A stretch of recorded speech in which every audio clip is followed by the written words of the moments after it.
Telangana university Telangana ఉద్యమంలో play చేసినటువంటి role గురించి మీరు చెప్పారు. అయితే ఇటీవల కాలంలో మనం చూస్తున్నాము తెలంగాణ ఉద్యమానికి సంబంధించి ఒక పాఠ్యాంశాలు ప్రిపేర్ చేస్తున్నారు.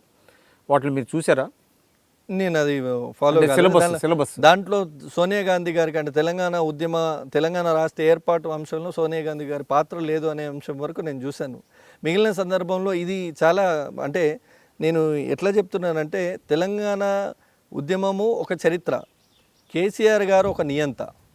కేసీఆర్ గారు తెలంగాణ ఉద్యమ చరిత్రను తన చెప్పు చేతుల్లో రాసుకోవాలన్న ఒక కాంక్షతోని పరితపిస్తున్నాడు. అది నెరవేరబోదు. తెలంగాణ ఉద్యమానికి ప్రతి ఓయూలో ఉస్మానియా యూనివర్సిటీలో ప్రతి చెట్టు పుట్ట ఒక చిన్న బండరాయి కూడా ఒక తెలంగాణ ఉద్యమంతో ఒక అనుబంధం ఉంది. మేము పోలీసు వాళ్ళ మీద వేసిందో పోలీసు వాళ్ళు నేను వస్తున్నా అదే పాయింట్కు. గ్రూప్ 2 ఎగ్జామ్ జరిగింది మొదటిసారి తెలంగాణ ఏర్పాటైనాక November 11, 2015లో గ్రూప్ 2 ఎగ్జామ్ జరిగితే దానిలో వాళ్ళు అడిగిన ప్రశ్న ఏంది, టీఆర్ఎస్ ఆఫీస్కు భూమి ఇచ్చినోడెవడు? ఇదా ప్రశ్న? తెలంగాణ చరిత్ర నుంచి అడగాల్సిన ప్రశ్న నాది. నీకు కాళోజీ నారాయణరావు రచనలు గుర్తుకు రావు, జయశంకర్ సార్ త్యాగం గుర్తుకు రాదు. కేవలం తెలంగాణ అంటే టీఆర్ఎస్ కేసీఆర్ అని చెప్పే ప్రయత్నం చేస్తున్నారు. దీన్ని మేధావులు, కళాకారులు, కవులు, జర్నలిస్ట్ మిత్రులు, ఈ చదువుకున్నటువంటి విద్యావంతులు, వివేకవంతులు అందరూ కూడా దీన్ని ఖండించాల్సిన అవసరం ఉంది. కేసీఆర్ గారు ఈరోజు అధికారంలో ఉన్నాం కాబట్టి చరిత్రను ఏ రకంగానైనా రాసుకోవచ్చని తనకు అనుగుణంగా రాసుకునే ప్రయత్నం చేస్తున్నాడు. కానీ ఆ చరిత్ర శాశ్వతంగా తెలంగాణ భూమిలోనే ఉంది చరిత్ర. కొత్తగా ఈయన పాఠ్య పుస్తకాల్లో పెడితే కానీ ఒకటండి, అంటే ఎవరైతే మీరు అన్నారు ఇందాక తెలంగాణ కోసం మొదటి నుంచి వాళ్ళు ముందుండి ఫోర్ ఫ్రంట్లో ఉండి పోరాడారో అటువంటి చాలామంది విద్యార్థులు కావచ్చు, మేధావులు కావచ్చు, ఎక్కువ మంది ఈరోజు టీఆర్ఎస్లోనే ఉన్నారు, టీఆర్ఎస్లో పదవులు అనుభవిస్తున్నారు. అంటే మీరు చెప్పినట్లుగా కేసీఆర్ కనుక తెలంగాణకి భిన్నంగా వెళ్ళి ఉంటే, తెలంగాణ ఒక ఆకాంక్షలకు భిన్నంగా వెళ్ళినట్లయితే ఇంతమంది విద్యార్థులు కానివ్వండి, మేధావులు కానివ్వండి ఆయన వెంట నడిచే అవకాశం ఉంది. ఎందుకు వచ్చిందంటారు? చాలా గొప్ప ప్రశ్న వేశారు. దీన్ని ప్రజలు కూడా అర్థం చేసుకోవాలి. ఈరోజు టీఆర్ఎస్ పార్టీలో ఉన్నది ఎవరు? ఉన్న పదవులలో ఉద్యమకారులకు దక్కిన పదవులేండి. 18 మంది క్యాబినెట్ మినిస్టర్లు ఉంటే కేసీఆర్ గారి కుటుంబ సభ్యులను తప్పిస్తే మిగిలిన వాళ్ళు ఎవరు తెలంగాణ వాదులో చెప్పాలి. తెలంగాణ వాదులంటే మమ్మల్ని బొక్కలు ఇరిగేదాకా దన్నిండి. ఏది మహానాడులో తెలంగాణ అంశాన్ని చేర్చాలని ఉస్మానియా విద్యార్థులుగా మేము పోతే తాండూరులో అక్కడ ఎమ్మెల్యేగా ఉన్నటువంటి మహేందర్ రెడ్డి నాడు మా మీద దాడులు చేసి మమ్మల్ని గాయపరిచి మా మీద రివర్స్ పోలీస్ కేసులు పెట్టినటువంటి చరిత్ర మహేందర్ రెడ్డి. ఆయన తెలంగాణ కోసం కష్టపడ్డా. ఈరోజు మహేందర్ రెడ్డి మంత్రి, వారి భార్య జడ్పీ చైర్మన్ రంగారెడ్డి జిల్లాకు, వాళ్ళ తమ్ముడు ఎమ్మెల్సీ. ఇదా తెలంగాణ కోసం కొట్లాడిన ఎవరన్నా ఉన్నారు ఈ ముగ్గురులో? ఒకటి. తెలంగాణ కోసం మాట్లాడినోని హైదరాబాద్లో తిరగనీయనన్న తలసాని శ్రీనివాసరావు యాదవ్ ఇప్పుడు ఆయనకు అలై బలై చేసుకొని తిరుగుతున్నాడు. నాడు తెలంగాణ ఉద్యమం లేకపోగా తెలంగాణ ఉద్యమం మీద అణిచివేతకు గురి చేసి ఉద్యమకారులను బెదిరించి నానా రకాల నష్టపరిచినటువంటి వ్యక్తులు వీళ్ళంతా. తుమ్మల నాగేశ్వరరావు ఏం చెల్లొచ్చిండ్రు? వీళ్ళు ఈరోజు క్యాబినెట్లో ఉన్నటువంటి వ్యక్తులు. పోచారం శ్రీనివాసరెడ్డి పాత్ర ఏంది? వీళ్ళందరూ కూడా ఈరోజు కడియంసి గారి పాత్ర ఏంది ఉద్యమంలో? వీళ్ళందరూ కూడా ఈరోజు మంత్రులు అయ్యి ఆ పెద్ద పెద్ద పదవులను అనుభవిస్తారు. ఇక ఉద్యమకారుల పరిస్థితి చెప్తా. ఉద్యమకారులు ఎక్కడ ఉన్నారంటే ఉన్న ఆస్తులు అమ్ముకొని భార్య పిల్లల చేత అసహించుకునబడే స్థితిలో ఈరోజు తెలంగాణ ఉద్యమకారులు ఉన్నారు. ఇది ఏమంటారు, చాలా సిగ్గుపడాల్సినటువంటి అంశం. కోదండరామ్ గారు తెలంగాణ ఉద్యమాన్ని కేసీఆర్ గారు వ్యూహాత్మక మౌనాల పేరుతోని ఫామ్ హౌస్లో పడుకున్నా కూడా అన్నీ తానే నడిపిండు. జేఏసీ చైర్మన్గా కోదండరామ్ గారు ఈరోజు ఏడున్నారు?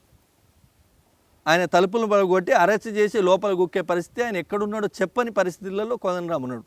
ఇక చనిపోయిన మహాత్ముడు జయశంకర్ గారు అయితే ఇక మనం చెప్పనవసరం లేదు. ఆయన ఫోటో కనబడదు, ఆయన విగ్రహానికి ఒక దండు ఉండదు. కనీసం జయశంకర్ గారి జయంతికో వర్ధంతికో ముఖ్యమంత్రి గారు ఒక ఫోటోకు దండేసిన సందర్భాన్ని కూడా నేను ఇంతవరకు చూడలే. మీరు చూస్తే చెప్పుండ్రి. తో పాటుగా జిల్లాలో కోదండరామ్ గారి నాయకత్వాన్ని నమ్ముకొని పనిచేసిన వాళ్ళందరూ ఆగమైనరు, రోడ్ల మీదకి వచ్చిండ్రు. చివరి నిమిషంలో ఆ పార్టీ ఈ పార్టీ నుంచి వచ్చిన వాళ్ళందరికీ టికెట్లు ఇస్తేవి 12-14 ఏళ్ళ నుంచి నీ పల్లెకి మోస్తున్నటువంటి ఉద్యమకారులను పక్కకు జరిపిస్తేవి. వాళ్ళు ఇప్పుడు మెయిన్ స్ట్రీమ్ పాలిటిక్స్లో లేరు. ఇక ఉన్న ఒకరిద్దరు వాళ్ళు గత నుంచి టీఆర్ఎస్కి అనుబంధంగా పనిచేసిన వాళ్ళు. టీఆర్ఎస్ పార్టీ సుమనో, గ్యాదర్ కిషోరో, ఇంకెవరో రాకేషో, ఇంకెవరైనా కానీ టీఆర్ఎస్ పార్టీని నమ్ముకొని పనిచేసిన వాళ్ళు, తెలంగాణ ఉద్యమాన్ని నమ్మి పనిచేసిన వాళ్ళు కాదు వాళ్ళు. తెలంగాణ ఉద్యమకారులకు నువ్వు ఇచ్చిన గౌరవం ఏంది? విమలక్క మీద కుట్ర కేసులు, ఆమె దగ్గర ఏదో ఆయుధాలు ఉన్నాయట, ఆమె ఒక పాటే ఆయుధం, ఆమె గొంతే ఆయుధం, ఆమె మీద ఈ అక్రమ ఆయుధాలు ఉన్నాయని కేసు బనాయించి ఆమెను ప్రశ్నించే గొంతును మూసే ప్రయత్నం చేసినావు నువ్వు. ఇంకా ఇంతకన్నా దౌర్భాగ్యమైన పాలన ఇంకేం కావాలి ఉదాహరణలు మీరు చెప్పండి. గద్దర్ గారు ఏరున్నారు, విమలకి ఏడున్నది. ఇక అన్నిటికన్నా ముఖ్యంగా ఈయన పార్టీ పెట్టినప్పుడు తన సొంత ఇల్లుని ఇచ్చి, టీఆర్ఎస్ పార్టీ పెట్టినప్పుడు కొండా లక్ష్మణ్ బాపూజీ గారు ఆయన సొంత ఇల్లు ఇచ్చి, జలదృశ్యం ఇచ్చి ఆ చంద్రబాబు ఆగ్రహానికి గురై ఇల్లు కూల్చేసుకోవాల్సిన పరిస్థితి వచ్చింది. ఆయనకు నోటీసులు లేకుండా ఏదో అన్నేళ్ల నుంచి ఇల్లును కూల్చేసినటువంటి పరిస్థితి. ఆయన చనిపోతే కనీసం కేసీఆర్ శవం దగ్గర నివాళులు అర్పించడానికి కూడా రాలేదు. నేనున్నాను అక్కడ. తర్వాత ఎంత నీలక దళితుని ముఖ్యమంత్రి చేస్తా అని అధికారంలోకి రాగానే నేనే ముఖ్యమంత్రి, నా కొడుకు మంత్రి, నా బిడ్డ ఎంపీ, నా ఇంకో అల్లుడు మంత్రి, ఇంకా నా చుట్టాలందరూ నా దగ్గరనే ఉండాలనుకున్న వ్యక్తి కాదు. నాడు 69 ఉద్యమ కాలంలో మంత్రిగా ఉన్నప్పుడు తెలంగాణ వచ్చే వరకు నేను రాజకీయ పదవులు చేపట్టునని ఆయన చనిపోయే వరకు, చివరి శ్వాస వరకు కూడా తెలంగాణ ఉద్యమం కోసమే బతికిండు. ఏ రాజకీయ పదవులు కానీ నామినేటెడ్ పోస్టులు కానీ తీసుకున్నటువంటి వ్యక్తి, ఆ మహోన్నతమైన వ్యక్తి తెలంగాణ ఉద్యమానికి అంత కాంట్రిబ్యూట్ చేస్తే ఆయన చనిపోతే కనీసం శవానికి నివాళులు అర్పించే సమయం కూడా కేసీఆర్ గారికి లేదు. ఆ రోజుల్లో కేంద్ర మంత్రులుగా ఉన్న జైపాల్ రెడ్డి గారు లాంటి వాళ్ళు నడవడానికి పరిస్థితులలో, ఆయన ఆరోగ్యం బాగాలేకున్నా వచ్చినటువంటి పరిస్థితి మనం చూసినాం. కానీ ఈయన మాత్రం రాలే. హరీష్ రావు గారు, ఈటల రాజేందర్ గారు వచ్చిండ్రు. హరీష్ రావు గారు మాత్రం శవాన్ని చూసి వెళ్ళిపోయినాడు, కానీ మీడియాకి ఏం అడ్రస్ చేయలే. ఈటల రాజేందర్ గారు 4 ముక్కలు మాట్లాడిపోయినాడు. అంటే నేనేమంటున్నా, తెలంగాణ ఉద్యమం కోసం కమిట్గా పనిచేసినటువంటి వ్యక్తుల పట్ల వీళ్ళకి ఏమాత్రం చిత్తశుద్ధి ఉంది?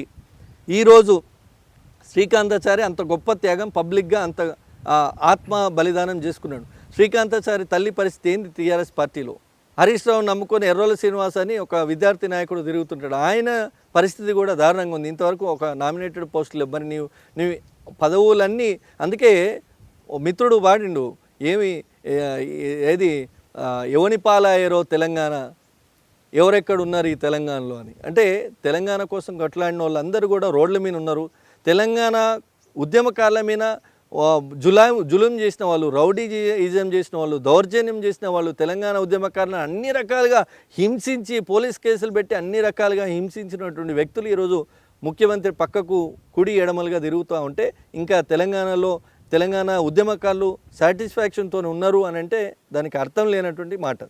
మీరు చూస్తున్నారు ఐ డ్రీమ్ న్యూస్ని. మీరు చూస్తున్నది ఐ డ్రీమ్ న్యూస్. అంటే కళలని నిజం చేస్తూ ప్రజలకి నిజాలని కళల ద్వారా తీసుకొచ్చే ఐ డ్రీమ్కి మై బెస్ట్ విషెస్. మీరు చూస్తున్నది ఐ డ్రీమ్ న్యూస్. మీరు చూస్తున్నారు I dream channel. For more videos, please subscribe I Dream. మరిన్ని వీడియోల కోసం ఐ డ్రీమ్ని సబ్స్క్రైబ్ చేయండి. Please subscribe I dream. And I'm very much satisfied with the way interview went on. Kindly subscribe to I Dream. For more videos, subscribe to iDream. And loads of fun entertainment and content. Do watch I Dream.